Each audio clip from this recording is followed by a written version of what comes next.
لیکن انہوں نے جو پرائیورٹی تھی وہ پاکستان کو دی. پاکستان کی جو کامیابی ہمیں انٹرنیشنل سطح پر اپنے بیانیہ کے حوالے سے، اپنے نیریٹو کے حوالے سے حاصل ہوئی ہے، اس کا ذکر کیا. اور بار بار آپ نے سنا کہ بلاول بھٹو صاحب نے کس طریقے سے ہر فورم پر جہاں پاکستان کو کامیابی ہوئی اس کا ذکر کیا، اور بھارت کو جو شکست ہوئی ہے اس کا بھی انہوں نے ذکر کیا.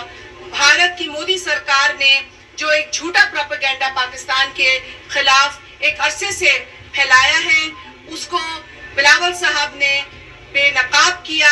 ہر فورم پر، چاہے وہ عالمی دنیا کی کوئی بھی ملک ہو یا یونائٹڈ نیشنز ہو یا پھر جو ممبر سٹیٹس ہیں یو این کی، ان کے ساتھ جو ان کی انگیجمنٹس ہے اس کے حوالے سے وہ 70 کے قریب ملاقاتیں ہوئی ہیں بلاول صاحب کی اور ان کی ٹیم کی، اور وہ بہترین ملاقاتیں ہوئی ہیں کیونکہ پاکستان نے صرف اور صرف اپنا سچ بیان کیا.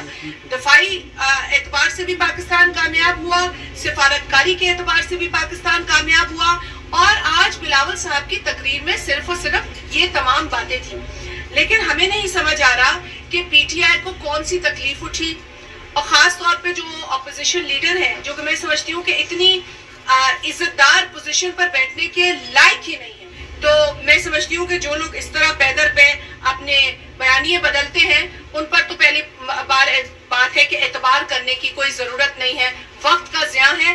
اور میں سمجھتی ہوں کہ پاکستان میں بہت اہم ایشوز ہیں جس پہ بات کرنی ہے، اور بلاول صاحب نے وہی بات کی. ان کی تکلیف کب ہوئی؟ جب بلاول صاحب نے بھارت کی شکست کی بات کی. ان کو تکلیف کب ہوئی؟ جب بلاول صاحب نے ایران کے ساتھ سولیڈیرٹی کا مظاہرہ کیا. انہیں تکلیف کب ہوئی؟ جب بلاول صاحب نے کہا کہ امریکہ نے جو حملہ کیا ہے اسرائیل کے کہنے پر، اس پر امریکہ کے لوگ بھی ناراض ہیں.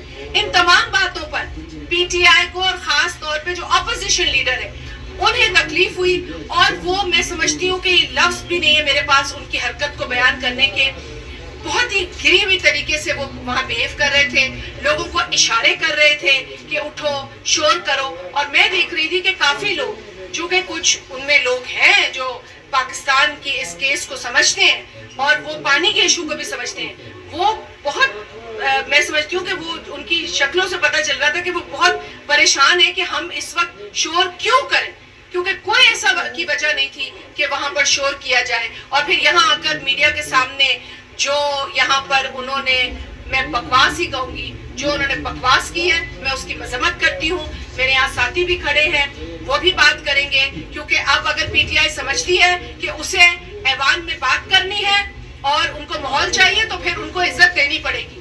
اگر وہ عزت نہیں دیں گے دوسروں کو، اگر وہ پاکستان کی بات کرتے ہوئے بلاول بھٹو زرداری کو روکیں گے تو پھر ہم بھی چپ نہیں رہیں گے. اگر وہ پاک افواج کی ہمت اور جرأت کی داستان بیان کرتے وقت بلاول صاحب کو روکیں گے تو پھر ہم چپ نہیں رہیں گے. اور یہ اب ان کو سوچنا ہے کہ یہ اول پھول جو بک کر گئے یہاں پر صدر آصف علی زرداری صاحب کے اوپر، اگر وہ کوئی بات کریں گے تو وہ اگر وہ تھوکتے ہیں نا تو تھوک ان کے منہ پہ گرتی ہے.